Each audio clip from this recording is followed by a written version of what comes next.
बिस्मिल्लाहिर्रहमानिर्रहीम। अस्सलाम वालेकुम students, welcome back to my YouTube channel Miyan academy. So आज की इस वीडियो में हम चैप्टर 4 अपना स्टार्ट करने जा रहे हैं। फाइनली चैप्टर 3 जो है वो हमारा ख़त्म हो गया, क्योंकि वो बहुत ज़्यादा लंबा चैप्टर था और 7 लेक्चर्स उसके बने थे चैप्टर के, और एक्सरसाइज वाला फाइनल लेक्चर बना था। काफ़ी ज़्यादा लंबा चैप्टर था बट इंपॉर्टेंट था, दैट्स वाई मैंने अच्छे तरीके से क्लियर करवाया। उसके अलावा वीडियो स्टार्ट करने से पहले आप सबको बताती चलूँ कि पिछले 3 चैप्टर्स के जो है वो कवर हो चुके हैं लेक्चर्स। उसके अलावा चैनल की प्लेलिस्ट में जाएंगे ना, वहाँ पे आपको कंप्लीट इकोनॉमिक्स की प्लेलिस्ट मिल जाएगी। फर्स्ट ईयर की भी और सेकंड ईयर की कंटिन्यू है। उसके अलावा आपकी जब भी ये बुक कंप्लीट हो जाएगी, इसकी एक्सरसाइज के लेक्चर्स, वैसे पेयरिंग स्कीम जो है वो हमारी अपलोड है, पेपर प्रेजेंटेशन की वीडियो भी अपलोड है। उसके अलावा आपकी जो आती है पेयरिंग स्कीम 2026 की, अगर न्यू आई तो मैं आपके साथ अपलोड कर दूंगी, शेयर कर दूंगी। और उसके अलावा हमारा जो लाइव सेशन होगा ना, हमारी जो बुक के लेक्चर्स कंप्लीट हो जाएंगे, हमारी बुक कवर जो है फाइनली हो जाएगी, उसके बाद जो है लाइव सेशन होंगे 2 से 3, जिसमें हम अपनी पूरी बुक की जो है रिवीजन करेंगे, थोड़े थोड़े चैप्टर्स की साल के एंड पे। और जब पेपर स्टार्ट होंगे उससे पहले जो है 1 महीना पहले मैं आपकी फुल बुक का टेस्ट लेती हूँ, जिस तरह आपको फर्स्ट ईयर में भी बताया मैंने लिया था।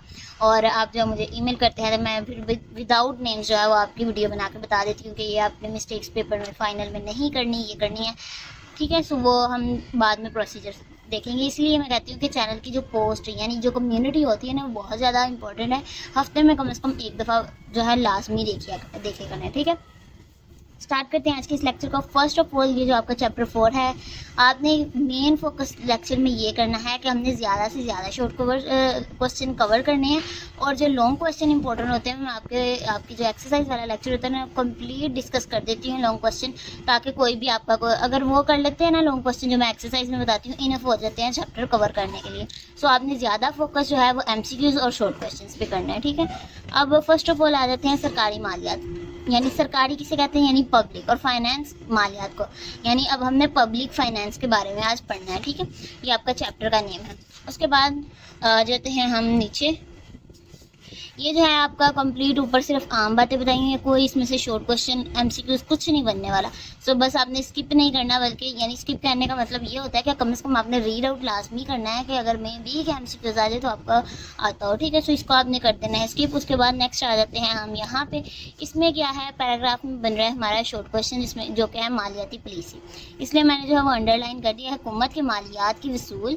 फिलहाल आपने इसको डेफिनेशन को कर लेना है। नीचे हम जब निजी और सरकारी मालियात का मफहूम पढ़ेंगे ना, उसमें आपको ये जो है ना समझ आ जाएगी। हुकूमत के मालियात की वसूली यानी रेवेन्यू, ठीक है, जो हमें रेवेन्यू मिलता है, वसूल करते हैं हम रकम, और खर्च करने के अमल को क्या कहते हैं, मालियाती पॉलिसी कहते हैं, फिस्कल पॉलिसी, ठीक है। अब नेक्स्ट आ जाता है हमारा यहाँ पे निजी और सरकारी मालियात। निजी किसे कहते हैं, प्राइवेट, और सरकारी किसको कहते हैं, पब्लिक, ठीक है। अब इसका मफहूम हमने देखना है और स्टार्ट करते हैं। इसमें क्या है, आपकी डेफिनेशन जिस तरह हमने कौमी आमदनी की देखी थी, 1 से ज़्यादा थी, उसी तरह जो है यहाँ पे निजी और सरकारी मालियात की भी काफ़ी ज़्यादा है। सो यहाँ पे एक ये बन जाती है, एक ये नीचे है। उसके अलावा नेक्स्ट भी आ जाएंगी। सो अगर शॉर्ट क्वेश्चन आता है तो आपने 2 कम से कम डेफिनेशन लिखनी है, ठीक है। अच्छा, सरकारी मालियात हुकूमत की ऐसी मालियाती पॉलिसी का नाम है जिसके तहत यानी जिसकी वजह से मुतअद्दिद इक़दामात के ज़रिए टैक्सों, अखराजात, कर्ज़ों, दरामद और बरामद, ये आपका कॉन्सेप्ट क्लियर होना चाहिए। मैंने पिछले चैप्टर में बताया था इम्पोर्ट और एक्सपोर्ट। दरामद क्या होता है, दूसरे ममालिक से चीज़ अपने मुल्क में मंगवाना, और बरामद क्या होता है कि अपने मुल्क से किसी और मुल्क में कोई चीज़ भेजना। सो ये दरामद और बरामद की पॉलिसी हो गई। और बैरूनी अमदाद वगैरह का इंतज़ाम करके मुल्की माशी सरगर्मियों का रुख मुतय्यन करती है। ये एक डेफिनेशन होगी। बल्फाज दीगर, ये दूसरी डेफिनेशन है। यहाँ पे नीचे एक तीसरी डेफिनेशन आ जाएगी, ठीक है। बल्फाज दीगर सरकारी मालियात हुकूमत की पॉलिसी है जिसका ताल्लुक उन फैसलों से होता है जिनके तहत टैक्स और महसूलात आयद करने वगैरह, सरकारी अखराजात अमल में लाने, सरकारी कर्जे हासिल करने, यानी अब क्या है, अखराजात का, टैक्सों का, महसूलात का, रेवेन्यू जो होता है, उसके अलावा कर्ज़ों वगैरह के सारे अमल को जो कंट्रोल करना होता है, उसके इक़दामात को हम क्या कहते हैं, फिस्कल पॉलिसी, यानी हमारी सरकारी मालियात। नेक्स्ट आ जाता है हमारी यहाँ पर डेफिनेशन सादा अल्फाज में। सादा अल्फाज में हुकूमत की सरकारी आमदनी और अखराजात में बाहमी तंजीम और इंतज़ाम को क्या कहते हैं, सरकारी मालियात, आमदनी और अखराजात में, ठीक है। मैं एक आम बात बता देती हूँ, लाइक ये तो सरकारी की यानी अब मे भी कि आपको पब्लिक फाइनेंस की भी पूरे तरीके से समझ आ रही हो। ये समझ लें कि आपकी इनकम और जितने आपके अखराजात होंगे उनको जो है उस पूरे सिस्टम को चलाना क्या कहते हैं, ये यहाँ पे बता रहे हैं कि सरकारी मालियत होती है। नेक्स्ट आ जाता है निजी मालियत का ताल्लुक माशरे में बसने वाले हर उस शख्स से होता है जो रोज़मर्रा की ज़रूरियात और दीगर मकासद के लिए आमदनी इकट्ठी करता है। ये सारा जो मैंने आपको बता दिया, इसको रीड आउट कर लेना है। नेक्स्ट आ जाते हैं हम यहाँ पे ये भी वही बताया हुआ है। उसके अलावा नेक्स्ट आ जाते हैं सरकारी और निजी मालियात में मुमासलत किसको कह रहे हैं, सिमिलैरिटीज़ को, यानी जो चीज़ें सेम हैं सरकारी और निजी मालियात में। सरकारी हो गई हमारी पब्लिक और निजी क्या होगी, प्राइवेट। इसमें अब क्या डिफरेंस है, सरकारी यानी फॉर एग्जांपल जैसे हॉस्पिटल हो गए, सरकारी हॉस्पिटल, सड़कें हो गई, मोटरवे हो गई, ये क्या है, सरकारी हैं, ठीक है। लेकिन क्योंकि ये किसी की मालियत नहीं है, ये हुकूमत के अंडर आती हैं। अब निजी मालियत किसको कहेंगे, जैसे प्राइवेट स्कूल और अपना यानी जो ज़ाती मकान हो उसको क्या करेंगे कि ये प्राइवेट है, यानी हमारा निजी अपना है, ठीक है। सो ये यहाँ पे बता रहे हैं। उसके अलावा इनमें मुमासलत क्या है, सिमिलैरिटीज़ वगैरह। अब ये जो है ना आपकी शॉर्ट क्वेश्चन में इंपॉर्टेंट नहीं है, जो लॉन्ग क्वेश्चन इंपॉर्टेंट होंगे वो मैं आपके साथ डिस्कस कर दूँगी। मुनाफा का मुहर्रिक यानी मेन मोटिव, इसका प्रॉफिट का मोटिव क्या है, मुहर्रिक कहते हैं मोटिव को, ठीक है। अच्छा, हुकूमत मेन मकसद, हुकूमत हो या आम शहरी, ये सारा आपको आम बातें बताई हैं, इसको रीड आउट कर लीजिएगा ना। शॉर्ट क्वेश्चन में इंपॉर्टेंट है, लॉन्ग क्वेश्चन में हुआ तो आपको जो है वो मैं एक्सरसाइज के लेक्चर में डिस्कस कर दूँगी। कर्जे की ज़रूरत, मज़ीद आमदनी की ख्वाहिश है, आमदनी और अखराजात में तवाज़ुन, ये सारी आम बातें बताई हैं, ऐसे जस्ट इनको रीड आउट कर लेना है ना, इनमें से कोई डेफिनेशन बन रही है, ठीक है। उसके बाद नेक्स्ट आ जाता है सरकारी मालियात और निजी मालियात में फ़र्क क्या है। पहले हमने देखा था सिमिलैरिटीज़ को, अब हम डिफरेंस को देख रहे हैं, ठीक है। आमदनी और अखराजात में मुताबिकत होती है, ये आपका हो गया, इसमें कोई डेफिनेशन नहीं है, दैट्स वाई यहाँ पे मैं स्किप करवा रही हूँ, बट आपने रीड आउट लाजमी करना है, इसको कवर करना है। अगर लॉन्ग क्वेश्चन में आया तो मैं एक्सरसाइज के लेक्चर में बता दूंगी और बाद में डिस्कस भी वहीं पे कर दूंगी। बजट की मुद्दत यानी टाइम पीरियड का बात कर रहे हैं यहाँ पे। उसके बाद आ जाता है मुस्तकबिल की ज़रूरियात और आमदनी और अखराजात में तवाज़ुन। नेक्स्ट आ जाएगा हमारा यहाँ पे मख्फी और एलानिया बजट और आमदनी और अखराजात में नुमाया तब्दीलियाँ और नेक्स्ट आ जाता है कर्ज़ों का हसूल। ये सारी ना कोई इसमें डेफिनेशन नहीं है, जस्ट आपने स्किप कर देना, रीड आउट कर लेना। अगर लॉन्ग क्वेश्चन में आया तो मैं आपके साथ जो है ना एक्सरसाइज के लेक्चर में डिस्कस कर दूँगी। करेंसी का इजरा यानी किस तरह से इशू होती है करेंसी, ये यहाँ पे बताया हुआ है। फाजिल बजट क्या होता है, ये आपका जो है ना यहाँ पे मैंने डेफिनेशन शेयर कर देती हूँ। जब हुकूमत की आमदनी अखराजात से ज़्यादा हो तो उसे फाजिल बजट कहते हैं, यानी जो काम नहीं करता।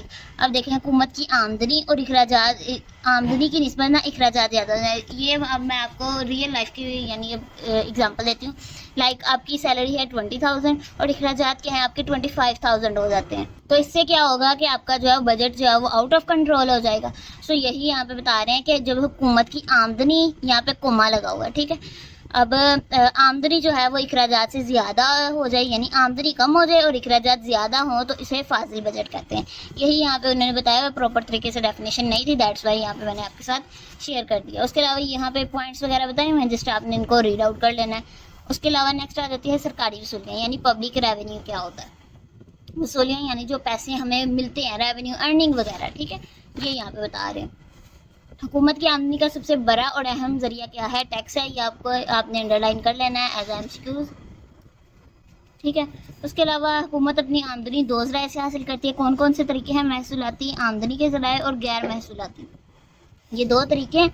और महसूलाती आमदनी के ज़राए क्या होते हैं, अब देख लेते हैं। महसूलात या टैक्स से मुराद ऐसी लाजमी अदायगी है जो कि हुकूमत किसी एक शख्स को बराह रास्त फ़ायदा पहुँचाने के बजाय पूरे माशरे को फ़ायदा पहुँचाने के लिए इस्तेमाल करती है। टैक्स देते हैं हम किसी भी चीज़ पे, अगर आप कोई छोटी से छोटी चीज़ भी देख लें, अगर कोई आप बिस्किट देख लें ना, तो उसके भी अगर देखें ना तो पीछे लिखा होगा, तो उसके पीछे लिखा होगा GST यानी जनरल सेल्स टैक्स।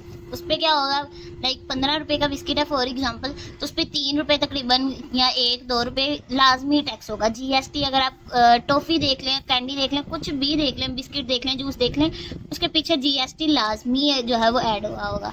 सो वो क्या है, हुकूमत छोटी छोटी जो है वो टैक्स लेती है आवाम से। उसके बाद जो है और भी तरीके होते हैं, प्रॉपर्टी टैक्स, काफ़ी ज़्यादा टैक्स हैं, वो हम आगे पढ़ेंगे।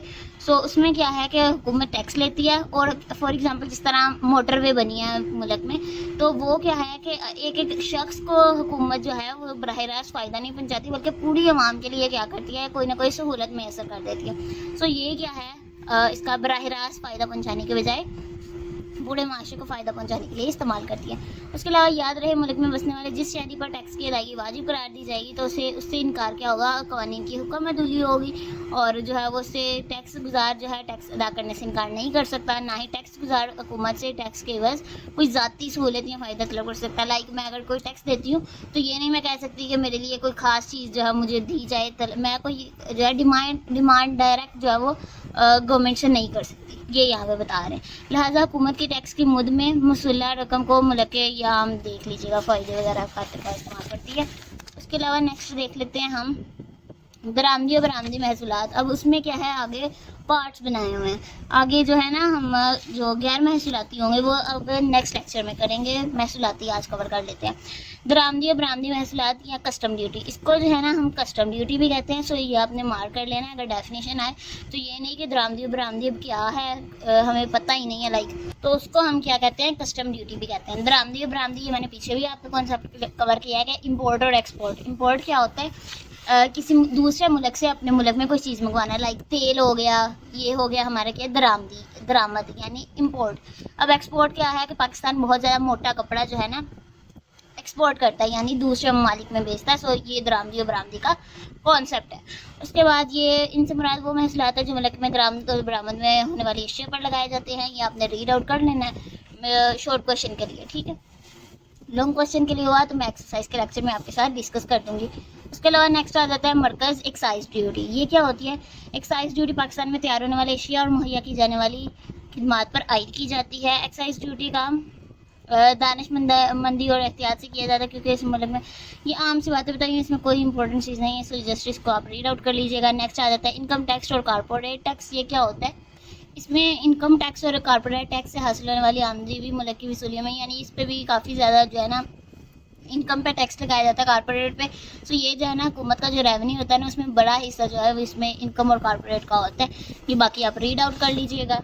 नेक्स्ट आ जाता है ज़राई इनकम टैक्स।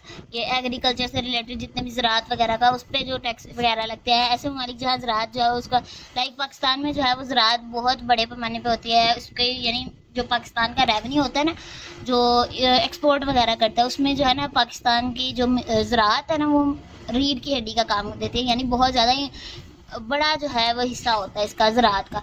सो उसमें क्या होता है कि उस पर टैक्स वगैरह लगते हैं, जिस मुल्क में ज़्यादा ज़राअत का हिस्सा होगा उसी में जो है वो टैक्स भी लगाती है। जदीद ज़राई तरीके इस्तेमाल करने वाले फ़ी कर पैदावार खातिर को इजाफा किया जाता है। इसमें जो है जितनी भी यानी न्यू टेक्नोलॉजीज़ वगैरह आती हैं तो सारा कुछ ना तो उस पर क्या होता है टैक्स वगैरह लगता है। सो ये यहाँ पे बताया हुआ है। नेक्स्ट आ जाता है बिक्री टैक्स या सेल्स टैक्स। ये क्या होता है, सेल टैक्स जितनी भी टाइप्स है ना ये हम आगे जाकर पढ़ेंगे। सो यहाँ पे आपने कंफ्यूज नहीं होना, क्योंकि यहाँ पे कॉन्सेप्ट सिर्फ दो लाइंस का है, कोई इसमें शॉर्ट क्वेश्चन नहीं आएगा इस चैप्टर से।